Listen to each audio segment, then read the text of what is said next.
The Adventures of Sherlock Holmes by Sir Arthur Conan Doyle. Adventure 4, The Boscombe Valley Mystery. We were seated at breakfast one morning, my wife and I, when the maid brought in a telegram. It was from Sherlock Holmes and ran in this way. Have you a couple of days to spare? Have just been wired for from the west of England in connection with Boscombe Valley tragedy. Shall be glad if you will come with me. Air and scenery perfect. Leave Paddington by the 11:15. What do you say, dear? Said my wife, looking across at me. Will you go? I really don't know what to say. I have a fairly long list at present. Oh, Anstruther would do your work for you. You have been looking a little pale lately. I think that the change would do you good, and you are always so interested in Mr. Sherlock Holmes's cases. I should be ungrateful if I were not, seeing what I gained through one of them, I answered. But if I am to go, I must pack at once, for I have only half an hour. My experience of camp life in Afghanistan had at least had the effect of making me a prompt and ready traveler. My wants were few and simple, so that in less than the time stated, I was in a cab with my valise, rattling away to Paddington Station. Sherlock Holmes was pacing up and down the platform, his tall, gaunt figure made even gaunter and taller by his long grey travelling cloak and close-fitting cloth cap. "It is really very good of you to come, Watson," said he. "It makes a considerable difference to me having someone with me on whom I can thoroughly rely. Local aid is always either worthless or else biased. If you will keep the two corner seats, I shall get the tickets." We had the carriage to ourselves, save for an immense litter of papers which Holmes had brought with him. Among these he rummaged and read, with intervals of note-taking and of meditation, until we were past Reading. Then he suddenly rolled them all into a gigantic ball and tossed them up onto the rack. "Have you heard anything of the case?" he asked. "Not a word. I have not seen a paper for some days. The London press has not had very full accounts. I have just been looking through all the recent papers in order to master the particulars. It seems, from what I gather, to be one of those simple cases which are so extremely difficult." "That sounds a little paradoxical." "But it is profoundly true. Singularity is almost invariably a clue. The more featureless and commonplace a crime is, the more difficult it is to bring it home. In this case, however, they have established a very serious case against the son of the murdered man." "It is a murder, then?" "Well, it is conjectured to be so. I shall take nothing for granted until I have the opportunity of looking personally into it. I will explain the state of things to you as far as I have been able to understand it in a very few words. Boscombe Valley is a country district not very far from Ross in Herefordshire. The largest landed proprietor in that part is a Mr. John Turner, who made his money in Australia and returned some years ago to the old country. One of the farms which he held, that of Hatherley, was lent to Mr. Charles McCarthy, who was also an ex-Australian. The men had known each other in the colonies, so that it was not unnatural that, when they came to settle down, that they should do so as near each other as possible. Turner was apparently the richer man, so McCarthy became his tenant, but still remained, it seems, upon terms of perfect equality, as they were frequently together. McCarthy had one son, a lad of 18, and Turner had an only daughter of the same age, but neither of them had wives living. They appear to have avoided the society of the neighboring English families and to have led retired lives, though both the McCarthys were fond of sport and were frequently seen at the race meetings of the neighborhood. McCarthy kept two servants, a man and a girl. Turner had a considerable household, some half-dozen at the least. That is as much as I have been able to gather about the families. Now for the facts. On June 3rd, that is Monday last, McCarthy left his house at Hatherley about 3 in the afternoon and walked down to the Boscombe Pool, which is a small lake formed by the spreading out of the stream which runs down the Boscombe Valley. He had been out with his serving man in the morning at Ross, and he had told the man that he must hurry, as he had an appointment of importance to keep at 3. From that appointment he never came back alive. From Hatherley farmhouse to the Boscombe Pool is a quarter of a mile, and 2 people saw him as he passed over this ground.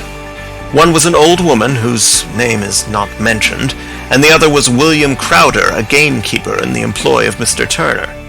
Both these witnesses deposed that Mr. McCarthy was walking alone. The gamekeeper adds that within a few minutes of his seeing Mr. McCarthy pass, he had seen his son, Mr. James McCarthy, going the same way with a gun under his arm. To the best of his belief, the father was actually in sight at the time, and the son was following him. He thought no more of the matter until he heard in the evening of the tragedy that had occurred. The two McCarthys were seen after the time when William Crowder, the gamekeeper, lost sight of them. The Boscombe pool is thickly wooded round, with just a fringe of grass and of reeds round the edge. A girl of 14, Patience Moran, who is the daughter of the lodgekeeper of the Boscombe Valley estate, was in one of the woods picking flowers. She states that while she was there she saw, at the border of the wood and close by the lake, Mr. McCarthy and his son, and that they appeared to be having a violent quarrel. She heard Mr. McCarthy the elder using very strong language to his son, and she saw the latter raise up his hand as if to strike his father. She was so frightened by their violence that she ran away and told her mother when she reached home that she had left the two McCarthys quarreling near Boscombe Pool, and that she was afraid that they were going to fight. She had hardly said the words when young Mr. McCarthy came running up to the lodge to say that he had found his father dead in the wood, and to ask for the help of the lodgekeeper. He was much excited, without either his gun or his hat, and his right hand and sleeve were observed to be stained with fresh blood. On following him, they found the dead body stretched out upon the grass beside the pool. The head had been beaten in by repeated blows of some heavy and blunt weapon. The injuries were such as might very well have been inflicted by the butt end of his son's gun, which was found lying on the grass within a few paces of the body. Under these circumstances, the young man was instantly arrested, and a verdict of willful murder having been returned at the inquest on Tuesday, he was on Wednesday brought before the magistrates at Ross, who have referred the case to the next assizes. Those are the main facts of the case, as they came out before the coroner and the police court. I could hardly imagine a more damning case, I remarked. If ever circumstantial evidence pointed to a criminal, it does so here. Circumstantial evidence is a very tricky thing, answered Holmes thoughtfully. It may seem to point very straight to one thing, but if you shift your own point of view a little, you may find it pointing in an equally uncompromising manner to something entirely different. It must be confessed, however, that the case looks exceedingly grave against the young man, and it is very possible that he is indeed the culprit. There are several people in the neighborhood, however, and among them Miss Turner, the daughter of the neighboring landowner, who believe in his innocence, and who have retained Lestrade, whom you may recollect in connection with the study in scarlet, to work out the case in his interest. Lestrade, being rather puzzled, has referred the case to me, and hence it is that two middle-aged gentlemen are flying westward at 50 miles an hour, instead of quietly digesting their breakfasts at home. I am afraid, said I, that the facts are so obvious that you will find little credit to be gained out of this case. There is nothing more deceptive than an obvious fact, he answered, laughing. Besides, we may chance to hit upon some other obvious facts, which may have been by no means obvious to Mr. Lestrade. You know me too well to think that I am boasting when I say that I shall either confirm or destroy his theory by means which he is quite incapable of employing or even of understanding. To take the first example to hand, I very clearly perceive that in your bedroom the window is upon the right-hand side, and yet I question whether Mr. Lestrade would have noticed even so self-evident a thing as that. How on earth? My dear fellow, I know you well. I know the military neatness which characterizes you. You shave every morning, and in this season you shave by the sunlight. But since your shaving is less and less complete as we get farther back on the left side, until it becomes positively slovenly as we get round the angle of the jaw, it is surely very clear that that side is less illuminated than the other. I could not imagine a man of your habits looking at himself in an equal light and being satisfied with such a result.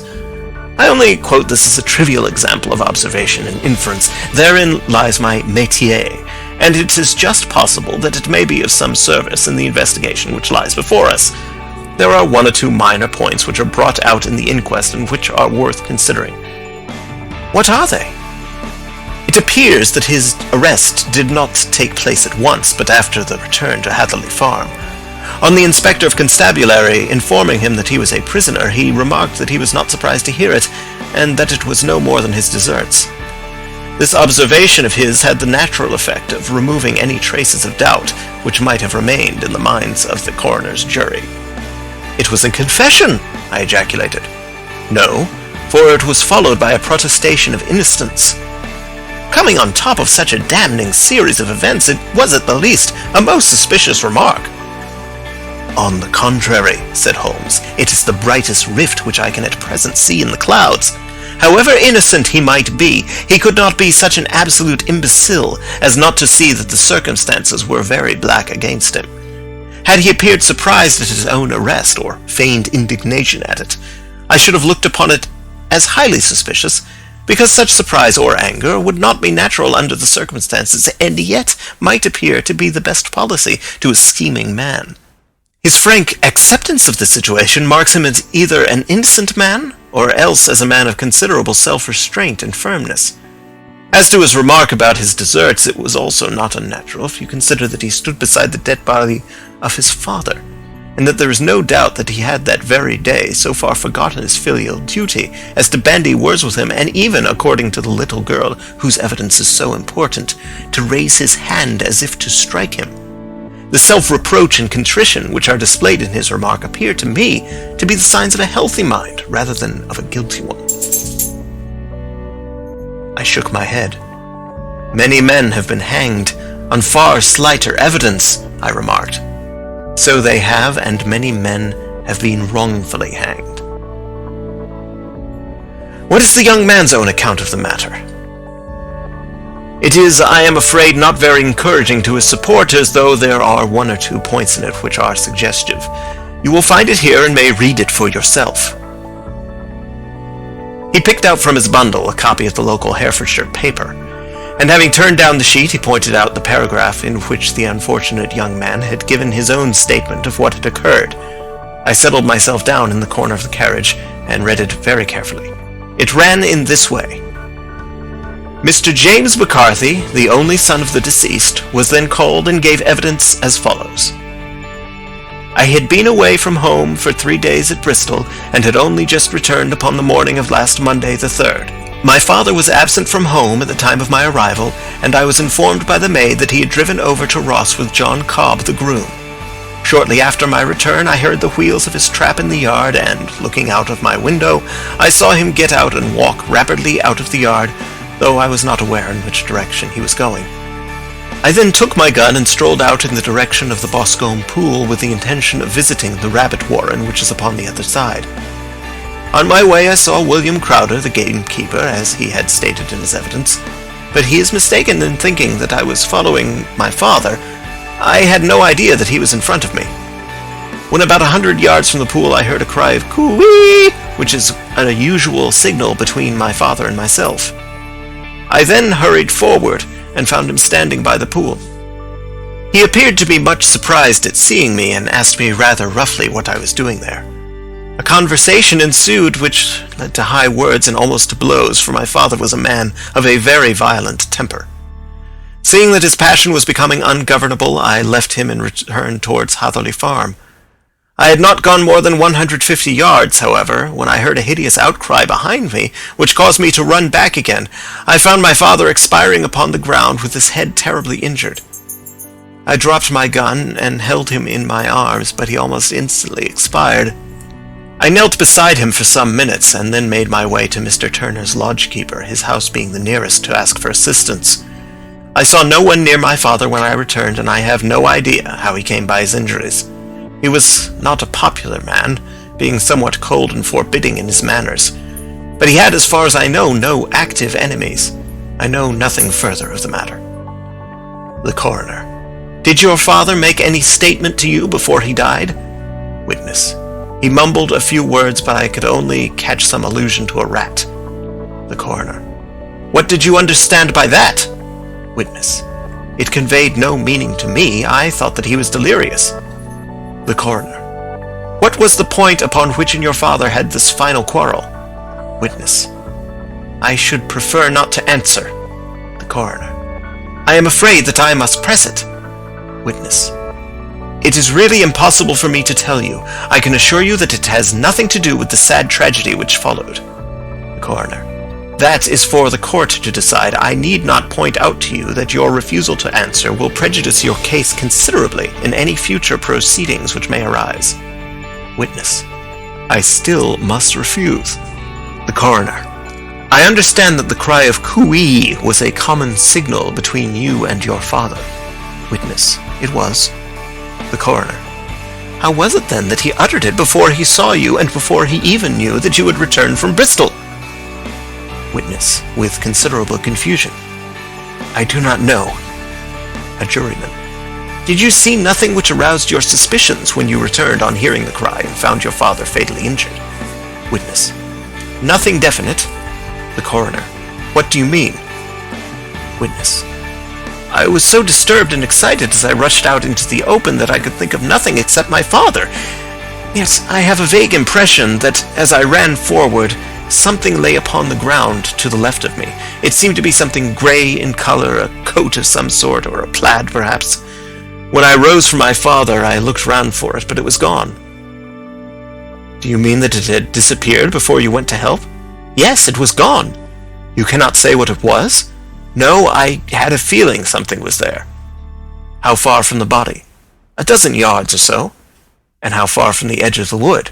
"About the same." "Then if it was removed, it was while you were within a dozen yards of it?" "Yes, but with my back towards it." This concluded the examination of the witness.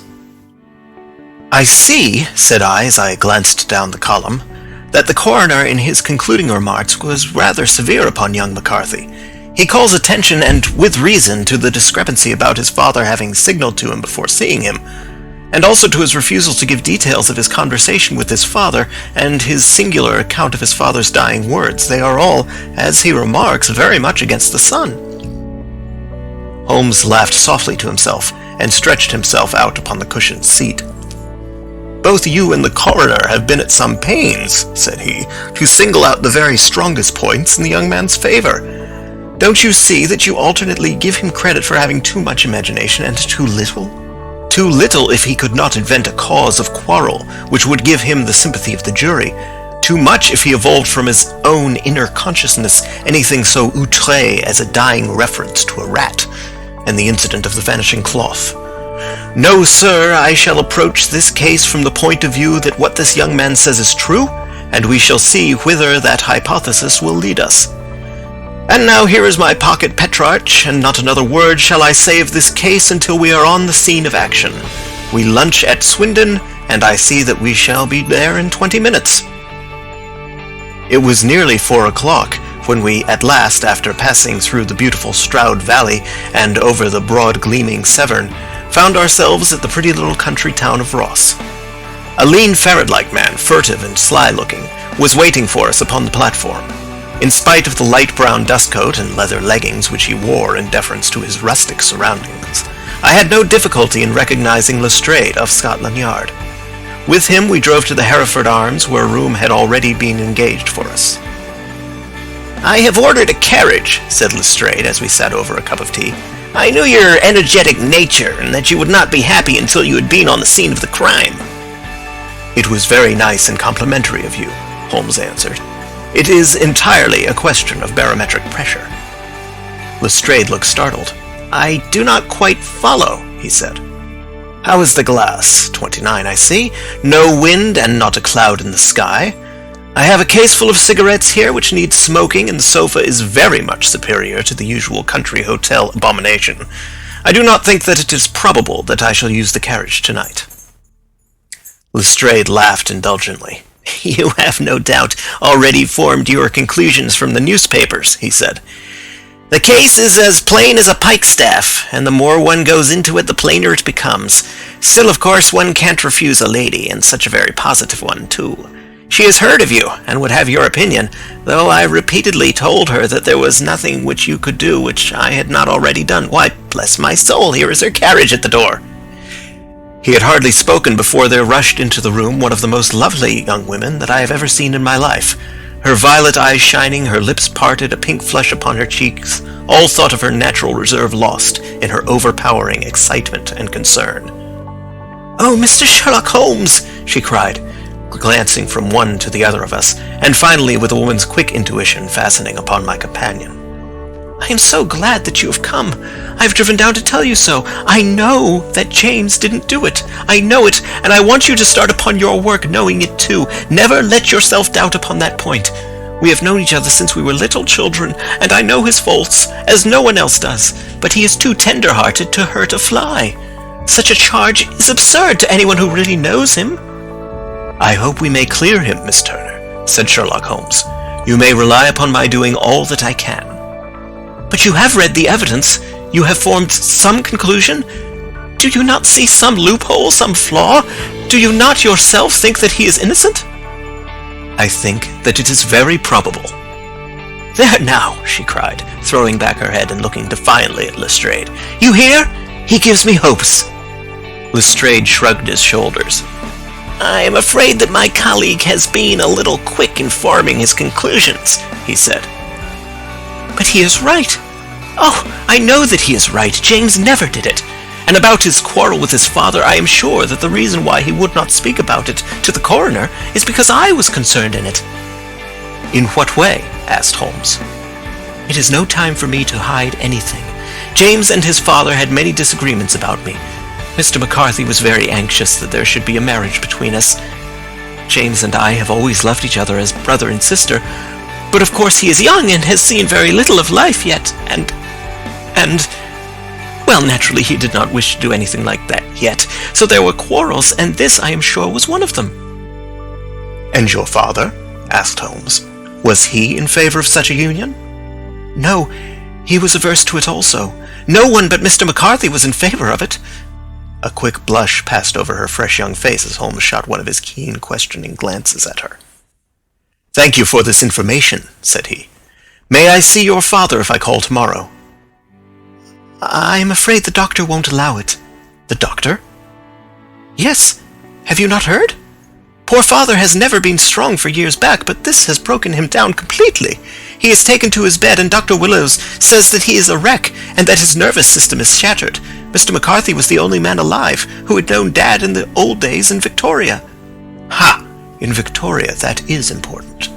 "Yes, at the mines." "Quite so, at the gold mines, where, as I understand, Mr. Turner made his money." "Yes, certainly." "Thank you, Miss Turner. You have been of material assistance to me. You will tell me if you have any news tomorrow. No doubt you will go to the prison to see James. Oh, if you do, Mr. Holmes, do tell him that I know him to be innocent." "I will, Miss Turner." "I must go home now, for Dad is very ill, and he misses me so if I leave him. Goodbye, and God help you in your undertaking." She hurried from the room as impulsively as she had entered, and we heard the wheels of her carriage rattle off down the street. "I am ashamed of you, Holmes," said Lestrade with dignity after a few minutes' silence. "Why should you raise up hopes which you are bound to disappoint? I am not over-tender of heart, but I call it cruel." "I think that I see my way to clearing James McCarthy," said Holmes. "Have you an order to see him in prison?" "Yes, but only for you and me." "Then I shall reconsider my resolution about going out. We have still time to take a train to Hereford and see him tonight?" "Ample." "Then let us do so. Watson, I fear that you will find it very slow, but I shall only be away a couple of hours." I walked down to the station with them, and then wandered through the streets of the little town, finally returning to the hotel where I lay upon the sofa, and tried to interest myself in a yellow-backed novel. The puny plot of the story was so thin, however, when compared to the deep mystery through which we were groping, and I found my attention wander so continually from the action to the fact, that I at last flung it across the room and gave myself up entirely to a consideration of the events of the day. Supposing that this unhappy young man's story were absolutely true, then what hellish thing, what absolutely unforeseen and extraordinary calamity could have occurred between the time when he parted from his father and the moment when, drawn back by his screams, he rushed into the glade? It was something terrible and deadly. What could it be?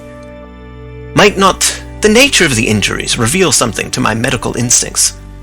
I rang the bell and called for the weekly country paper, which contained a verbatim account of the inquest.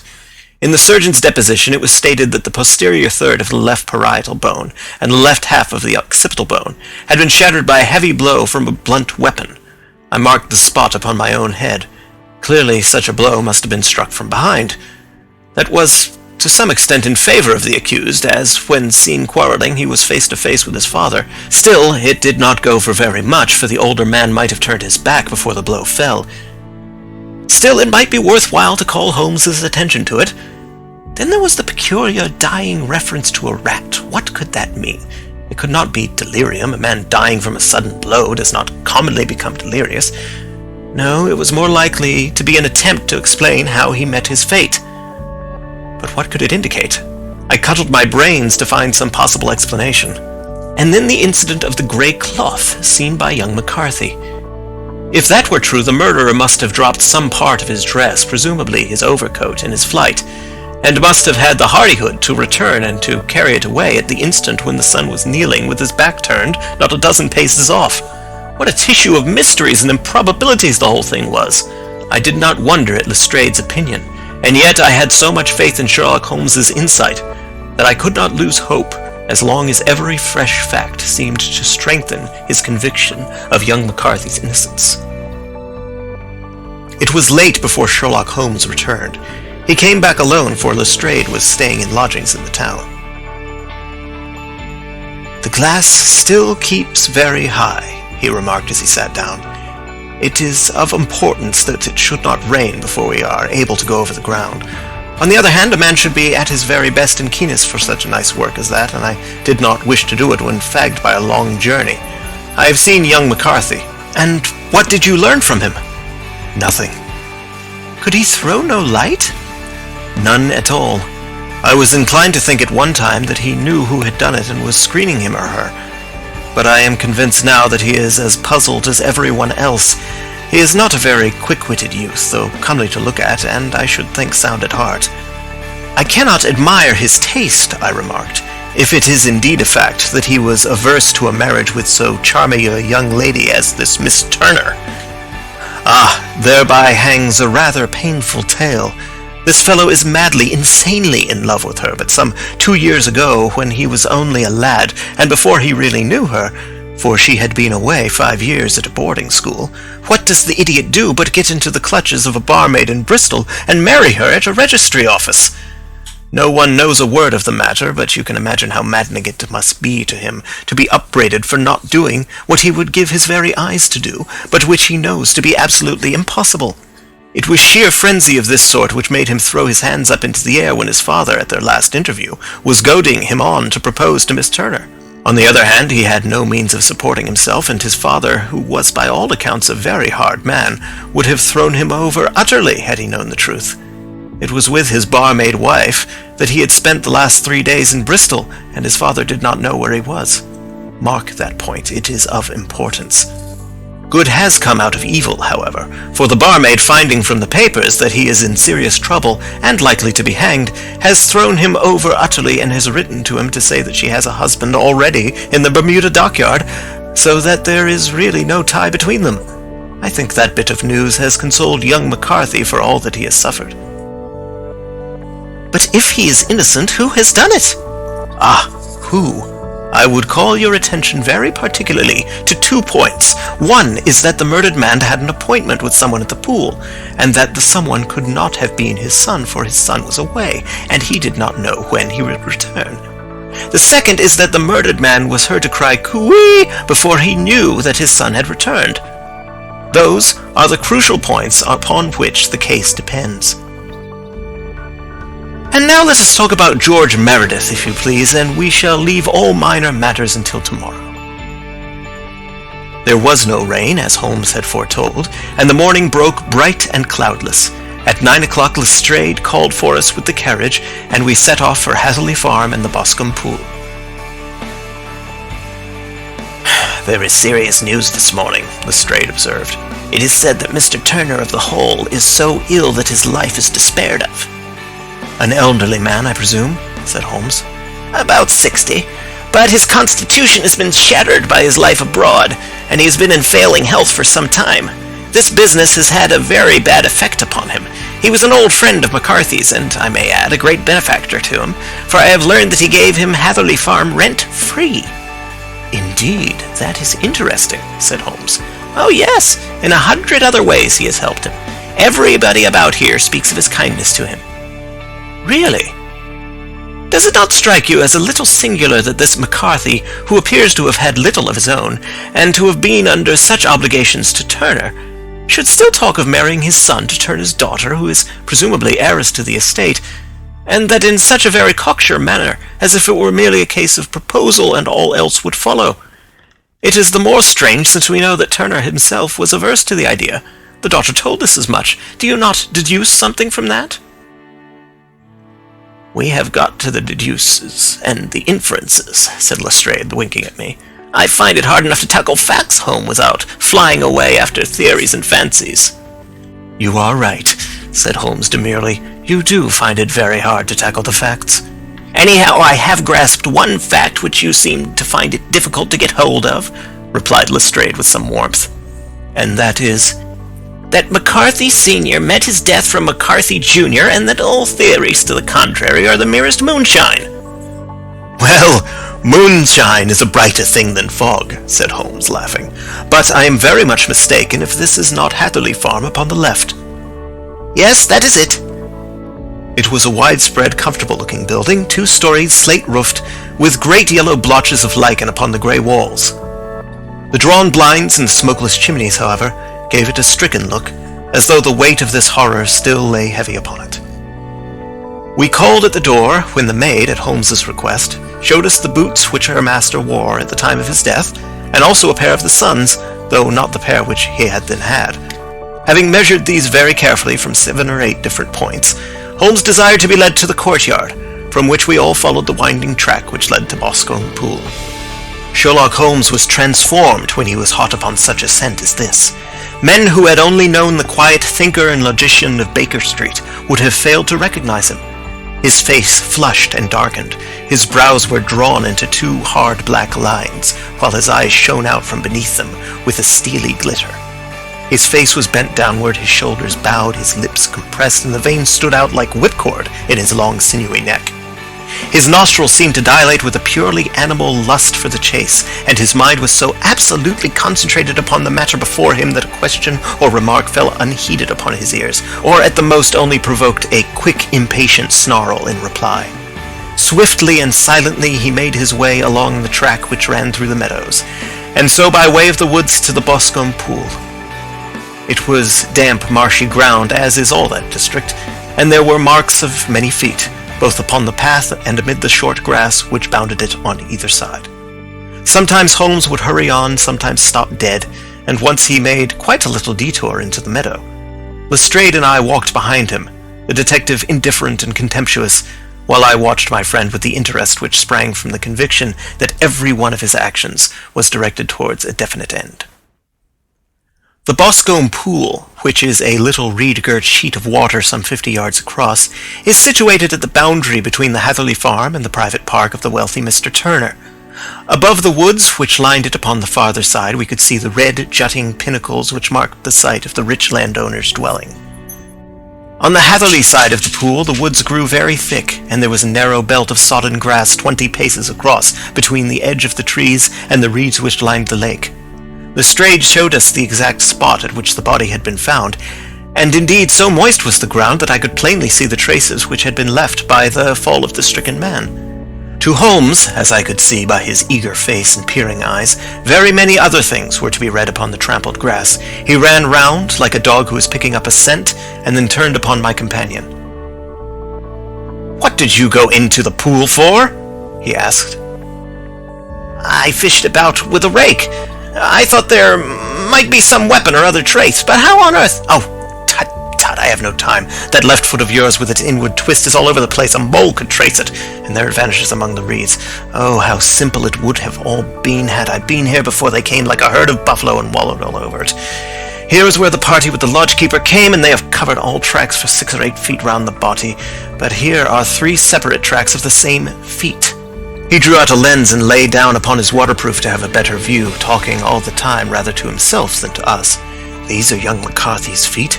Twice he was walking, and once he ran swiftly so that the soles are deeply marked and the heels hardly visible. That bears out his story. He ran when he saw his father on the ground. Then here are the father's feet as he paced up and down. What is this, then? It is the butt end of the gun as the son stood listening, and this? Ha! What have we here? Tiptoes square to quite unusual boots. They come, they go, they come again. Of course, that was for the cloak. Now, where did they come from? He ran up and down, sometimes losing, sometimes finding the track, until we were well within the edge of the wood and under the shadow of a great beech, the largest tree in the neighborhood. Holmes traced his way to the farther side of this and lay down once more upon his face with a little cry of satisfaction. For a long time he remained there, turning over the leaves and dried sticks, gathering up what seemed to me to be dust into an envelope, and examining with his lens not only the ground, but even the bark of the tree as far as he could reach. A jagged stone was lying among the moss, and this he also carefully examined and retained. Then he followed a pathway through the wood until he came to the high road, where all traces were lost. "It has been a case of considerable interest," he remarked, returning to his natural manner. "I fancy that this grey house on the right must be the lodge. I think that I will go in and have a word with Moran, and perhaps write a little note. Having done that, we may drive back to our luncheon. You may walk to the cab, and I shall be with you presently." It was about 10 minutes before we regained our cab and drove back into Ross, Holmes still carrying with him the stone which he had picked up in the wood. "This may interest you, Lestrade," he remarked, holding it out. "The murder was done with it." "I see no marks." "There are none." "How do you know, then?" "The grass was growing under it. It had only lain there a few days. There was no sign of a place whence it had been taken. It corresponds with the injuries. There is no sign of any other weapon." "And the murderer?" "Is a tall man, left-handed, limps with the right leg, wears thick-soled shooting boots and a grey cloak, smokes Indian cigars, uses a cigar holder, and carries a blunt penknife in his pocket. There are several other indications, but these may be enough to aid us in our search." Lestrade laughed. "I am afraid that I am still a skeptic," he said. "Theories are all very well, but we have to deal with a hard-headed British jury." "Nous verrons," answered Holmes calmly. "You work your own method, and I shall work mine. I shall be busy this afternoon and shall probably return to London by the evening train." "And leave your case unfinished?" "No, finished." "But the mystery?" "It is solved." "Who is the criminal, then?" "The gentleman I describe." "But who is he?" "Surely it would not be difficult to find out. This is not such a populous neighborhood." Lestrade shrugged his shoulders. "I am a practical man," he said, "and I really cannot undertake to go about the country looking for a left-handed gentleman with a game leg. I should become the laughing-stock of Scotland Yard." "All right," said Holmes quietly. "I have given you the chance. Here are your lodgings. Goodbye. I shall drop you a line before I leave." Having left Lestrade at his rooms, we drove to our hotel, where we found lunch upon the table. Holmes was silent and buried in thought, with a pained expression upon his face, as one who finds himself in a perplexing position. "Look here, Watson," he said when the cloth was cleared. "Just sit down in this chair and let me preach to you for a little. I don't know quite what to do, and I should value your advice. Light a cigar and let me expound."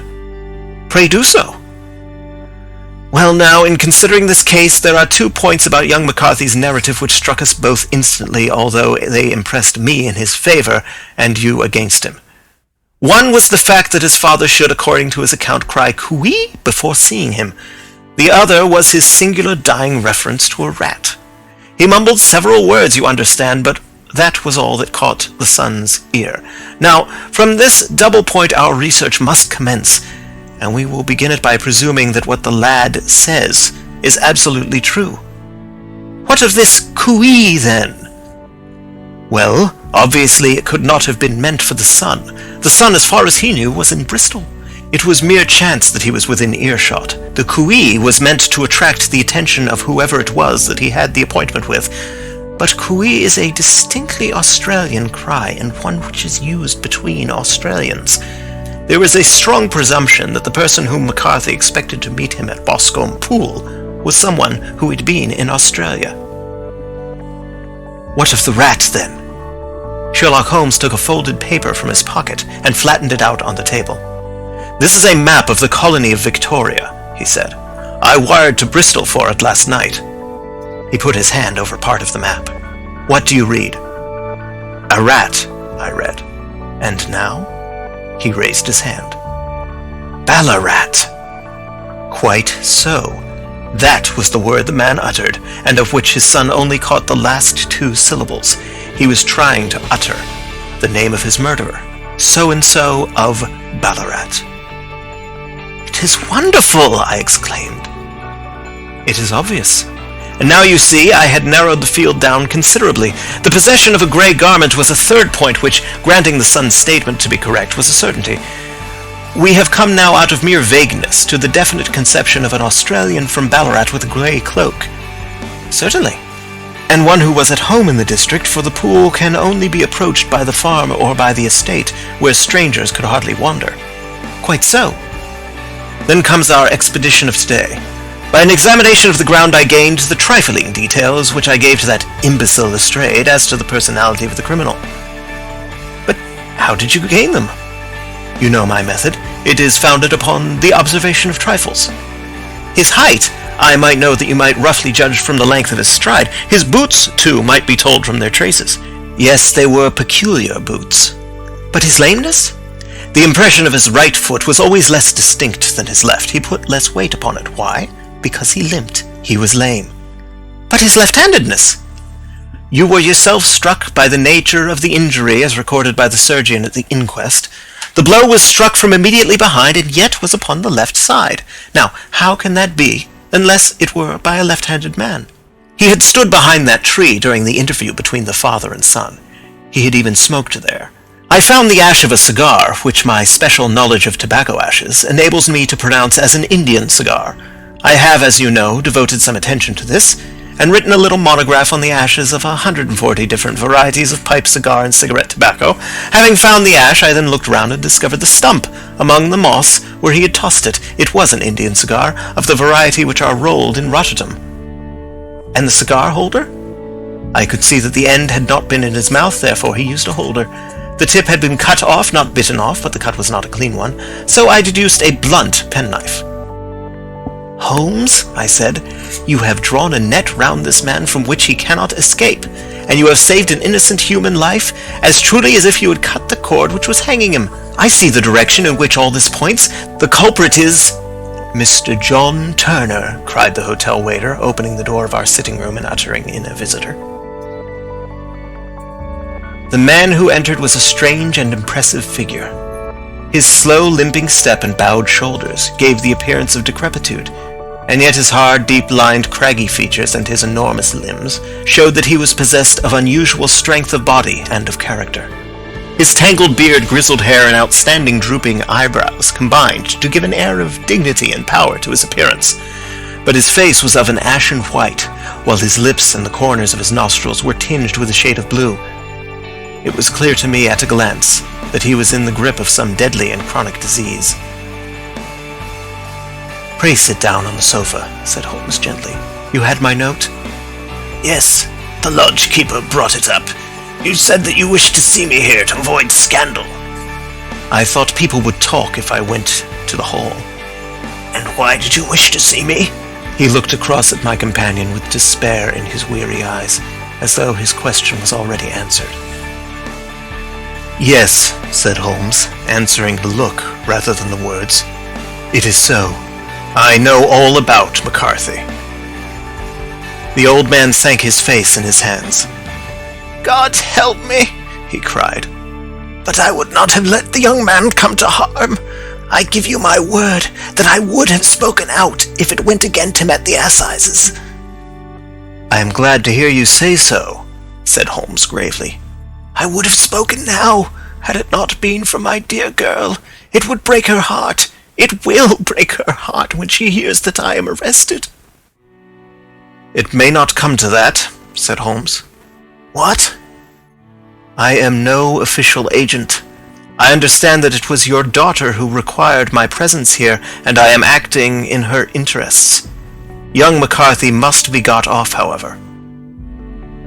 "I am a dying man," said old Turner. "I have had diabetes for years. My doctor says it is a question whether I shall live a month. Yet I would rather die under my own roof than in a jail."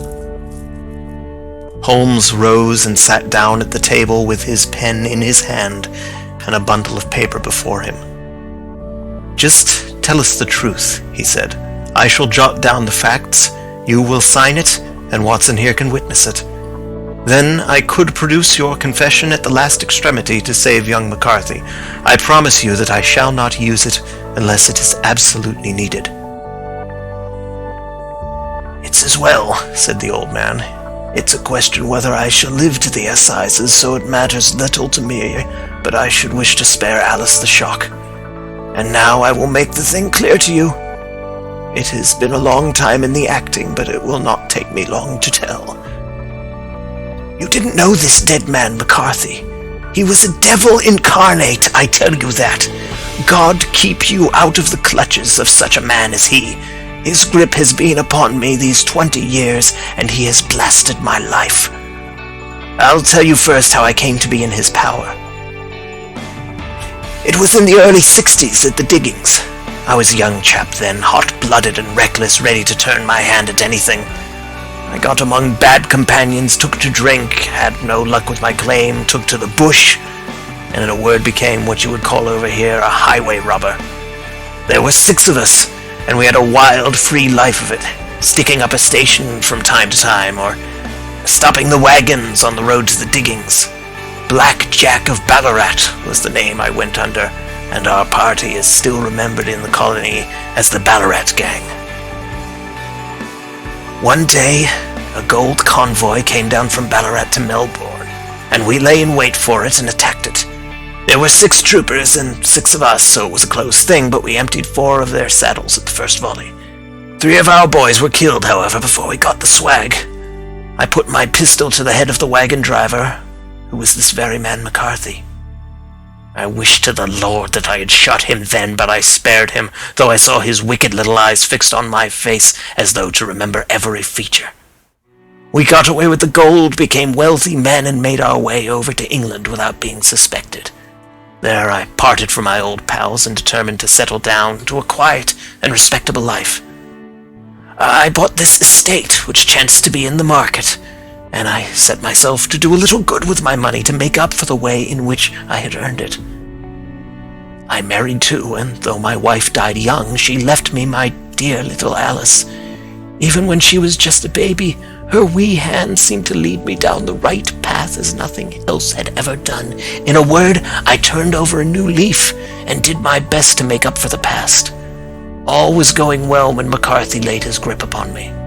I had gone up to town about an investment, and I met him in Regent Street with hardly a coat to his back or a boot to his foot.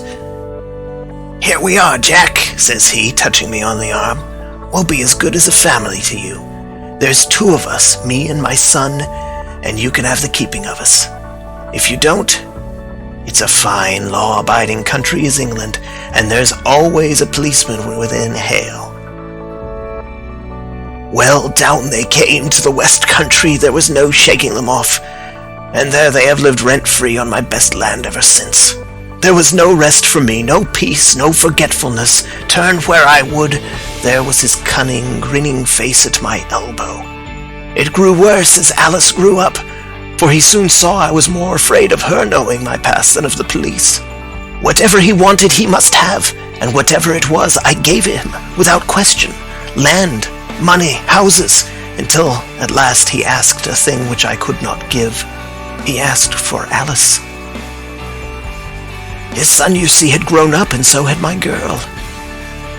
And as I was known to be in weak health, it seemed a fine stroke to him that his lad should step into the whole property. But there I was firm. I would not have his cursed stock mixed with mine. Not that I had any dislike to the lad, but his blood was in him, and that was enough. I stood firm. McCarthy threatened. I braved him to do his worst. We were to meet at the pool midway between our houses to talk it over.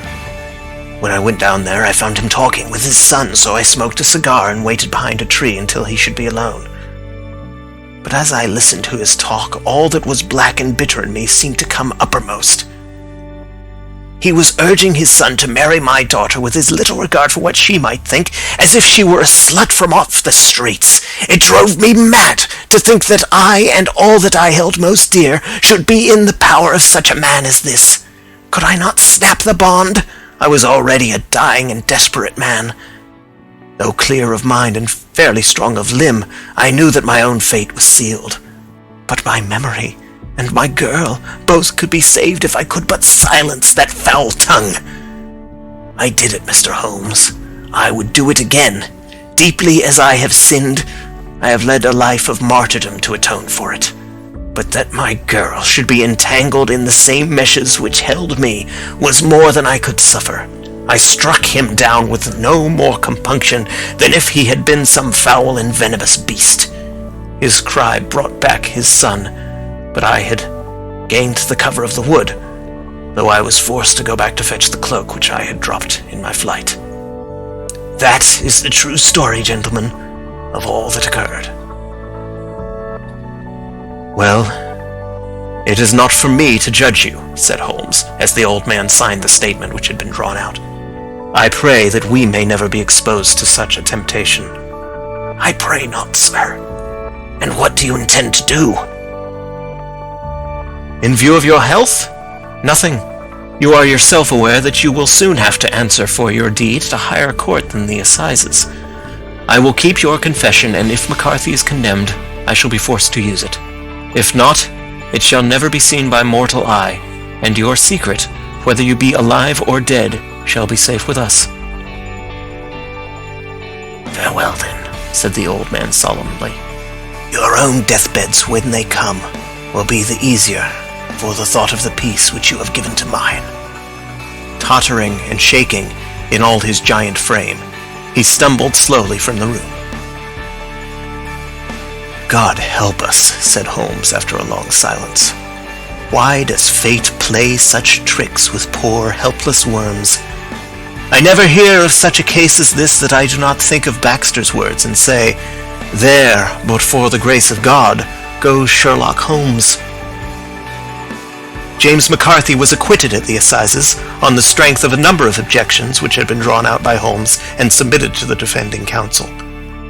Old Turner lived for 7 months after our interview, but he is now dead, and there is every prospect that the son and daughter may come to live happily together in ignorance of the black cloud which rests upon their past. End of Adventure 4, The Boscombe Valley Mystery.